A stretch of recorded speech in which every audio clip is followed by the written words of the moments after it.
Your gooseberry pie, Elizabeth. It's spread right across the newspapers. Murder. The police are all of a muddle, so I've promised you'll help them solve it. Mother, I am in hospital. I have a broken leg and the murder's nothing to do with me. How could I possibly help, even if they wanted me to? Lizzie Waldron's Radio Casebook. 102.3 HFM presents Kate Gamble as Lizzie Waldron and Chris Pryor as her mother, with David Quayle, Jack Gamble and Mary Green in Lizzie Waldron's Bedside Murder. You know I don't like gooseberry pie. It's good for you. Remember your dear father. The child will eat it when she is hungry. I remember sitting up at the dining table with lumpy fish pie in front of me until the sharp edges of the chair made the backs of my knees raw. I'm sure the potatoes started to grow knobs in the end. So you've been happy to relate ever since. Now, we have suspects. Mother, how can we suspect anyone when we know nothing about the murder? That is where you are wrong.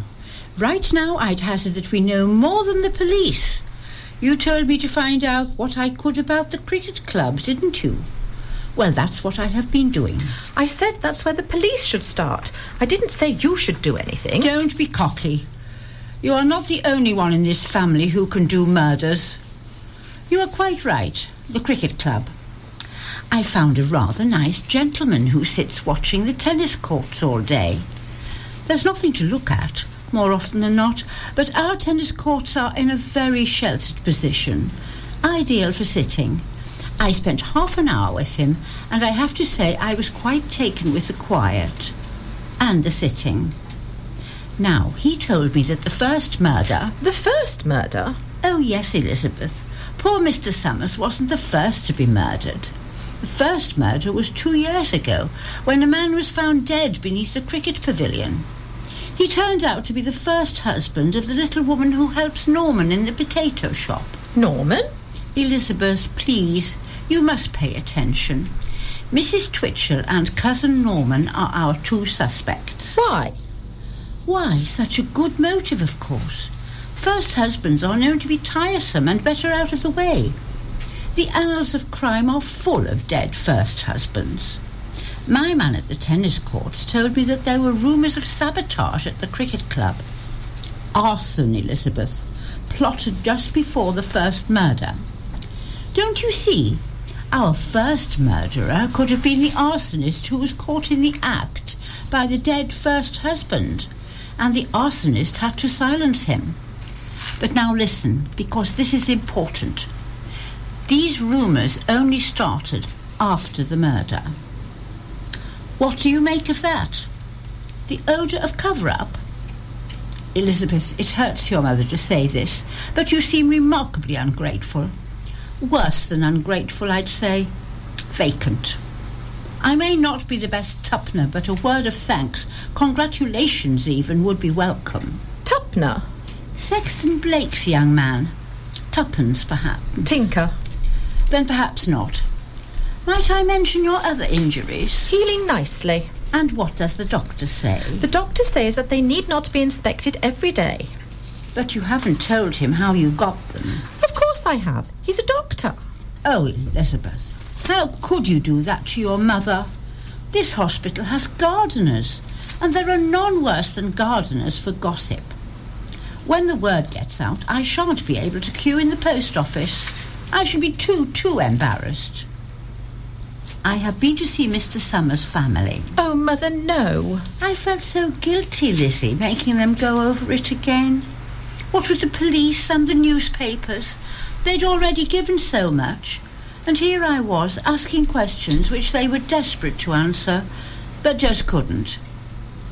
They kept holding on to things. Photograph frames, his old tobacco pipe, cards that he'd made at his Sunday club, Thursday club. Things that must have been years old, but they just wouldn't let them go. It pained them to hand over the diary. I could see how it was hurting them. I wanted to tell them that they were special, that they'd given more of themselves than anyone else could expect. But they wouldn't have wanted to hear it. And could I have managed it? Oh, Lizzie, I just wanted to get out and to leave them alone, and that sounds so terrible. They want you to find the truth. That's why they said yes to speaking with you. We'll make things right with them. It won't be long. So come on, what's in the diary? Mr. Summers was sitting in the flower garden, much as my man in the tennis courts does, but this one's between the toilets and the floral clock. And he heard voices talking about their alibis and realised that they were true. He had witnessed both alibis himself, the same places at the same times. By the floral clock? No, somewhere else. He didn't say where. And who was talking? Well, he didn't say. Please listen. All we have to do is to find out where poor Mr. Summers was when the dead first husband was murdered beneath the cricket pavilion and match it against the alibis. It's a bit of a muddle, Mother. But, Elizabeth, he wouldn't have written it in his diary if it wasn't true. His family have kept this from the police. They only found the diary while they were looking through his things before my visit. I asked them to keep it to themselves for the time being. They are trusting me, Lizzie. I don't want to let them down.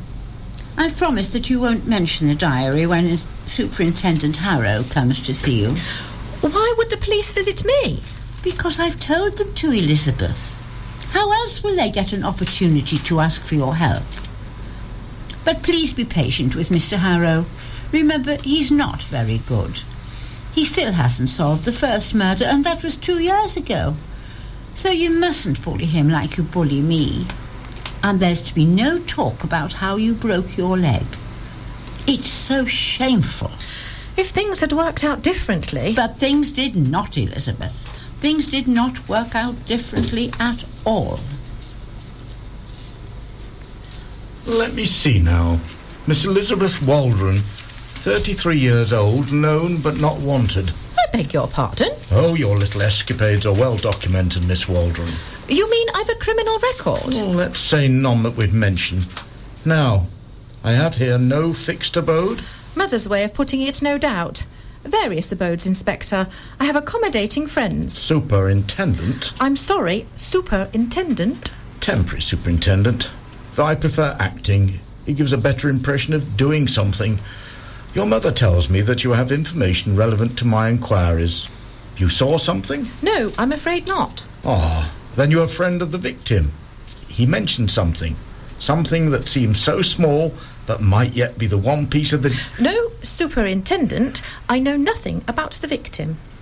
Then I'm sorry, but I can't see what I'm doing here. My mother thinks I've a talent for murder. She thought that you weren't getting very far and that I might be able to help. She can be quite a particular mother, my mother. I see. And I suppose she told you that I've had no luck with my previous case. Lord, I wish you could help me with that one. It haunts me, Miss Waldron. Not a day goes by that I don't think about it. That poor chap left for dead beneath the cricket pavilion, and now I've an old newspaper seller in a wet raincoat, strangled not 50 yards from the same place. You think the death of Mr. Summers might be linked to the first murder? Well, not unless the cricket club has something to do with it. But we questioned everyone very closely 2 years ago, and we'll do so again, of course. Who is Norman? Oh, you mean the potato man? He's my nephew, who took over berries, fruits and potato in the high street when my father died. The shop should have come to me by rights, but everyone could see that Norman had the temperament for it, so I made my own way in life, and I've been happy with that. I keep in close contact because it's always been a family business. But Norman's the grocer in our family. And Mrs. Twitchell? Mrs. Twitchell. Oh, Mrs. Twitchell. Mrs. Twitchell is, I am afraid, the fly in Norman's ointment. She arrived 2 years ago. She was an angry woman, searching for her runaway husband. She looked so, I don't know, untethered, that I suggested that she should lodge in the bed-sitting room over the fruits and potato. Not so much because she was family, more to keep an eye on her. She likes to mother Norman, something he neither wants nor needs. You see, Norman makes a good shopkeeper because he likes to be in charge of his day and everything in it. He likes things to be as Norman would like them. Doesn't that make you just a little close to the murders? Well, I have asked to be taken off the case. There's no point in bringing in another detective, our Chief Constable says, because he thinks I wouldn't cooperate. Would you? Well, there's the question. It's a difficult choice between family and your duty, but when it's between family and someone else's duty, well, it's no choice at all. You see, I'm not without motive myself. Bertie Twitch... The dead first husband? Yeah, he swindled my father out of his second shop. I see. So without Bertie Twitchell, there would have been two. One for you and one for Norman. It must have been a great deal of money. Money which, after probate, might end up with his widow.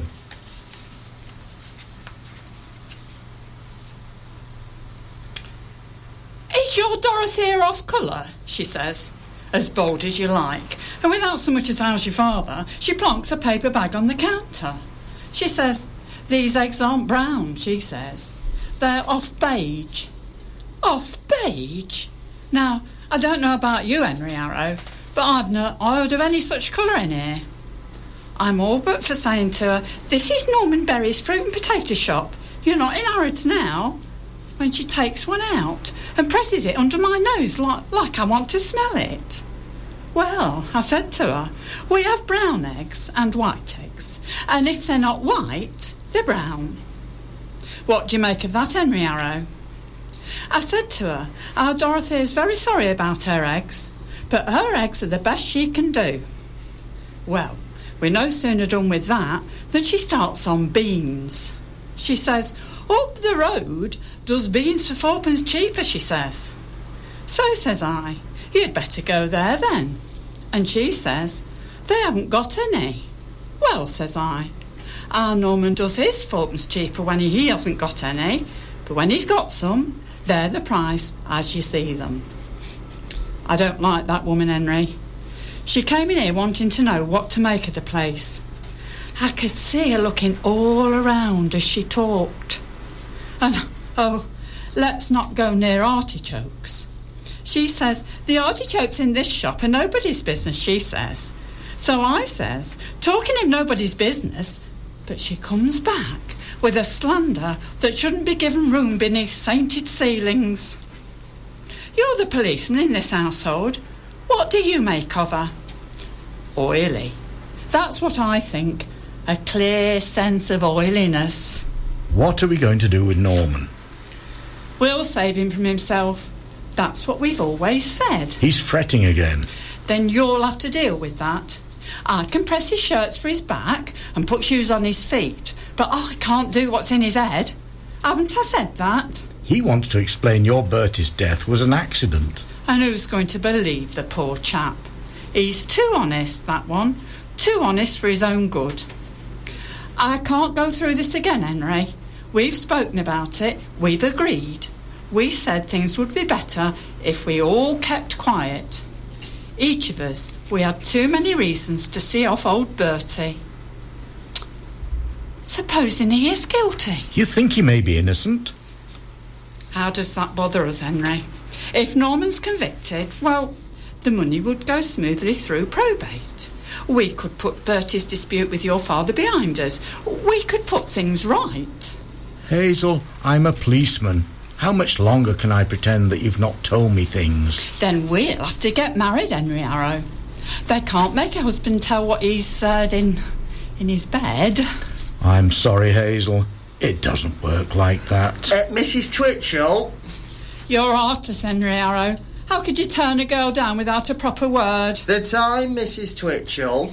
Doesn't work like that, you say. And me, a good honest woman. Get out of here. Go on. Be out of the way before he comes down. I don't know. We'll have to get married, says I. Sorry, Hazel, says he. It doesn't work like that, with his head wobbling on his shoulders like a Christmas wooden top. Sorry, Hazel. It doesn't work like that. And he leaves me here, a girl who's done all the work that I've done. Don't I worry about people? Scrub floors for them, don't I? Lies I've told for Henry Arrow. The times I've kept quiet when an honest girl wouldn't. He says, it doesn't work like that, he says. Good Good afternoon, Norman. It's 5 o'clock, Mrs. Twitchell. You put the sign up while I do the cash. That woman about the eggs doesn't know a thing, Norman. But she's oily. She's a very oily woman. What if I told her it were an accident? Norman, we've said no. As soon as the police catch a whisper of what's happened... But, I mean, the woman in the hospital, if I explained it all to her, I'm sure she'd listen. No, you mustn't. You must listen, Norman. We have got this far and we've no turning back. But Miss Waldron might just be clever enough to work out who did kill those two people. Norman, it has to be your Uncle Henry. We both know that, don't we? I want you to know that when he is safely off our hands, I'll make sure that we share my Bertie's money. No, I don't want that. That's just what's getting in the way. The three of us are tied in a knot and someone has got to free themselves, even if we need somebody to help us. You're a little early, but the others won't be long. Please pull up a chair. I've special permission from Sister to have more than 2 visitors around my bed.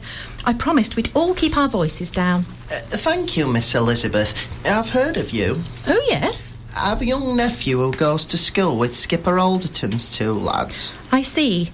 No doubt they have described my incident in detail. Every detail, I'd say. You know what young boys are like. It's none of my business, Miss Waldron, but I simply cannot see what you were doing up there. I had climbed a ladder to look through their first-floor window. I was sure that there was something going on up there. Of course, I had no idea that anyone was in the house until those 2 charming friends of your nephew ran out of the doors. It was by this time half in and half out of the window, so they took the ladder away and started shooting. Toy guns? Toy pellet guns. I understand that the official count was 8, firmly lodged beneath the skin. I was wondering where. Beneath the skin. Only... Healing nicely, thank you. The others won't be long, then we can talk of murder. I don't know who killed anyone, and sometimes I'm not sure anyone does. Last night, Miss Twitchell wanted to plan what we'd do with the money if Uncle Henry was convicted. He's asked me how we should spend it if she is convicted, and I'm sure they've got a secret plan in case I did it. We're all tied up in this, and I can't find a way out. You mean you had less reasons to kill Bertie Twitchell than they did? Of course not. I mean, I suppose not, but what difference would it make if I could show that it was an accident? In one respect, no difference at all. But then, if that was the case, you wouldn't need to explain anything. You think so? No need to explain? No need to work the things out in our heads? That's just what we want. You've 2 people who've done nothing wrong, and the only way we're going to free ourselves of this murder is for you to solve it for us. Miss Waldron. Oh, I understood that we were to be alone. What is that young man doing here? My mother and Superintendent Harrow will be joining us. Please don't act so surprised, Miss Twitchell. It's no longer necessary. I'm sure I don't know what you mean. Good afternoon, Lizzie. I suppose you think that you've solved my murders for me. Norman here wanted to know my reaction if he told me that the murders were an accident. He didn't ask you, of course, because you already know that they weren't. Yes, and that story about the cricket club being threatened with sabotage only emerged after the first murder. That was your first mistake, Superintendent. Evidence of a cover-up. Mother? I'm sorry, Elizabeth. So we have a cosy circle. 3 of you know the truth and have agreed to keep it hidden. No, I'm sorry, but you've got it wrong. I don't know who's guilty and who's not. That has been the game, don't you see? 2 of us know that we're innocent and one of us knows that he's guilty. But only one of us knows which way round, and he's not telling. Like you say, Miss Clever Slippers, a cosy circle of 3. Never trusting, never saying, never daring to ask too much. Look here. What's this one up to? There, who's that one talking to? Now, who's making off with the money? Like 3 old hags we are, waiting to drop poison into the cauldron when the others aren't looking. When shall we 3 meet again? In thunder, lightning, or in rain? Eyes like vipers with eagle's claws at the end of it. Oh, stop twittering. You're enough to make a man drink. I'm afraid you're not as clever as you think you are, Miss Waldron. Even if anyone believed you, A court can't convict 3 people because one of them might have done it. And you don't have the evidence to allege conspiracy because there's no common mind of who needs protecting. It is a conundrum of investigation, a game played long into the nights in the bars of every police training college. As long as the 3 people don't accuse one of their number, there's little to be done. You are nonplussed. Quite so. But I know I didn't do it. Me too. But for the diary. Mother! Sorry, Elizabeth. What diary? You can't believe what a dead body has written in his diary. Henry, tell her it won't do as evidence. Oh, let's hear what Miss Waldron has to say. Mr. Summers was standing near the floral clock when he overheard 2 voices. They were sharing alibis, and Summers knew that both were true. He'd been there. He witnessed them. But he couldn't describe the speakers. Why not? Because he couldn't see them. So that takes us no further. He was sitting between the floral clock and the public toilets, and the voices were coming from inside. 2 of the 3. It means nothing. But it had to be 2 people of the same sex. 2 gentlemen. Summers had final proof against you, Miss Twitchell, and you knew it. When the hurly-burly's done, when the battle's lost and run. Mrs. Hazel Twitchell, I am arresting you for... Mother! Sorry, Lizzie. Ladies and gentlemen, you have been listening to Lizzie Waldron's Bedside Murder, a play for radio with Kate Gamble as Lizzie Waldron and Chris Pryor as her mother. Norman was played by Jack Gamble, Superintendent Harrow by David Quayle, and Mary Green was Miss Twitchell. The music was by Freeze Effects. Lizzie Waldron's Bedside Murder was written by Malcolm Noble and produced by Owen Brooks. You're walking well, Elizabeth, and quite used to the stick, I see. I'm pleased it looks like that. It makes it easier for everyone. Elizabeth, I can find no nice way to say this. I've never known that to stop you. While your mother quite understands that you will want to take some degree of credit for this case, you must not overemphasise your part. No, Mother. After all, you were in bed and quite incapacitated throughout. It was your mother who did most of the investigating. Quite so, Mother. It's only fair that people hear that to be the case. How are they? Healing nicely, Mother. Well, that's good to hear, dear. Try not to make a fuss about it. The world of Malcolm Noble's crime fiction.